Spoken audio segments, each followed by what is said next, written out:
Good evening, Tusky Valley. It's Mrs. Nazaroff with your bedtime story, and I've chosen to read one of my favorite Christmas stories, Mr. Willowby's Christmas Tree. Written by Robert Barry. Mr. Willowby's Christmas Tree.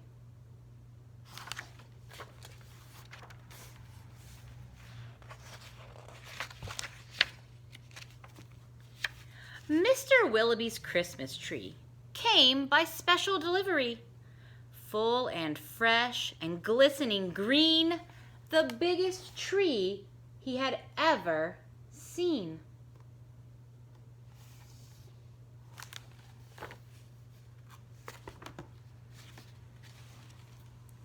He dashed downstairs to open the door.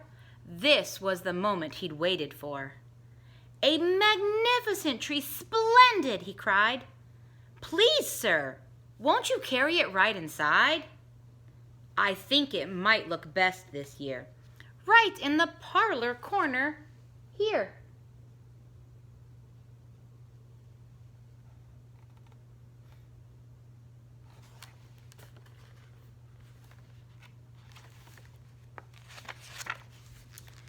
But once the tree stood in its place, Mr. Willowby made a terrible face.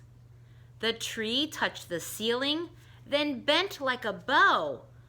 "Oh, good heavens!" he gasped. "Something must go."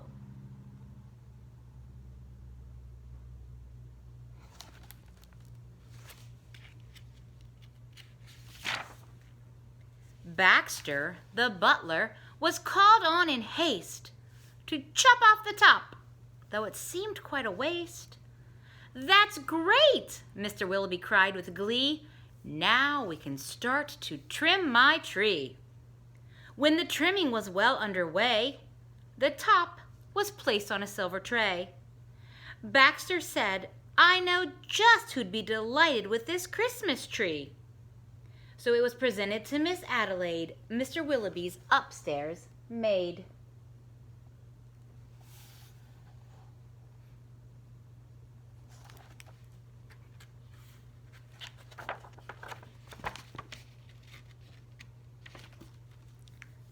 "Won't this tree be a pretty sight when I have trimmed it later tonight? But the top, oh dear, I'm so afraid, will have to be cut," sighed Miss Adelaide. And so with scissors, sharp and long, she snipped off the top while she hummed a song. The top was set out the very next day in the back of the house to be thrown away.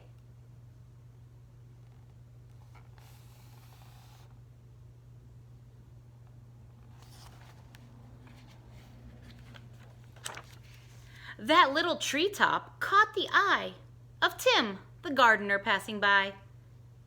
He certainly was not about to see that little tree thrown out. He hurried home straight away to see what Mrs. Tim would say. Fa-la-la-la, surprise, surprise! His wife could not believe her eyes. "But our house," she said, "is so snug and small. I do not believe we need it all." And before Tim had a chance to shout, she cut off the top and threw it out.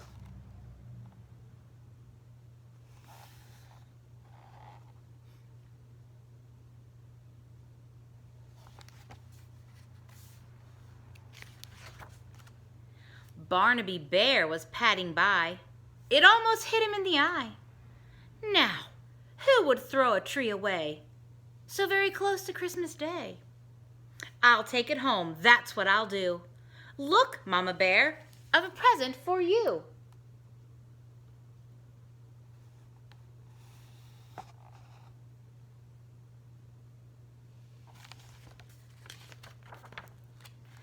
"Isn't it a pretty tree?" yawned Barnaby quite drowsily. But Little Bear, standing off far, cried out, "That tree won't hold a star."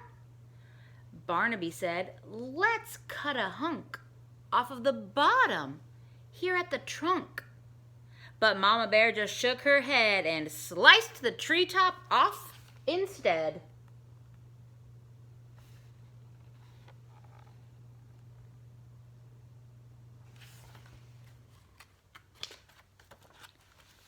"Jolly by golly," Barnaby said with a kick. "Mama, that surely is just the right trick. Let's trim it with bells and honey rings, some berries and tinsel and popcorn on strings." Mama said, "Trim it just as you like. I've got to tidy up for the night. This top we won't need any more. I'll put it just outside the door."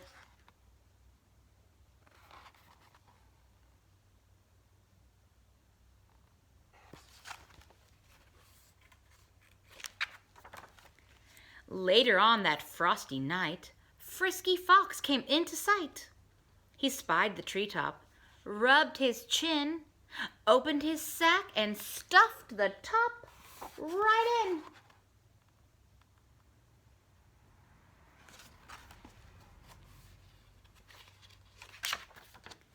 He scampered home and jumped his gate. This Christmas present couldn't wait. "It's even better than mincemeat pie," said Mrs. Fox with a happy sigh.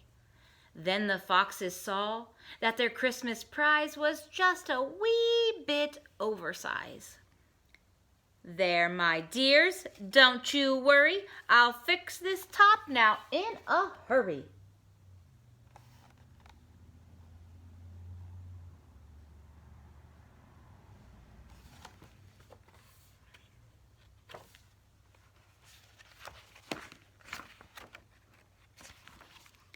Benjamin Rabbit found it then, just outside the fox's den.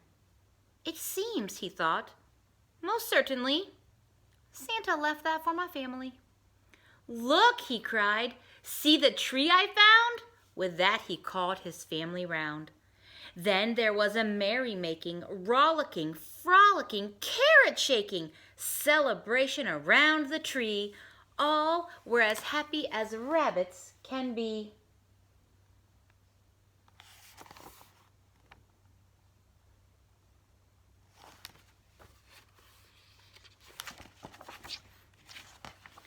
Benjamin Rabbit, with his own hand, sliced a carrot and made a stand. "Now let's see how this will look in our little chimney nook." But right away the children cried, "Look, it's leaning off to one side." "It's too tall, that's all," said Mrs. Rabbit. And as though it were a summer carrot, she gave it a chop and threw away the top.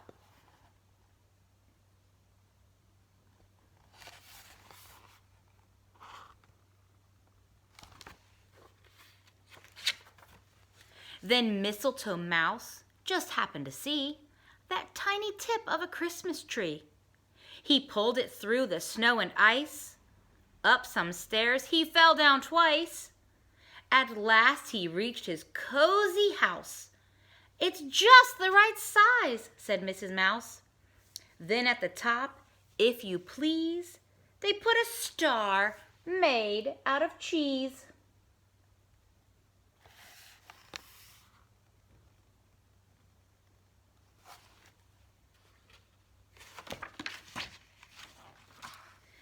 Oh, wasn't it grand to have a tree exactly like Mr. Willowby?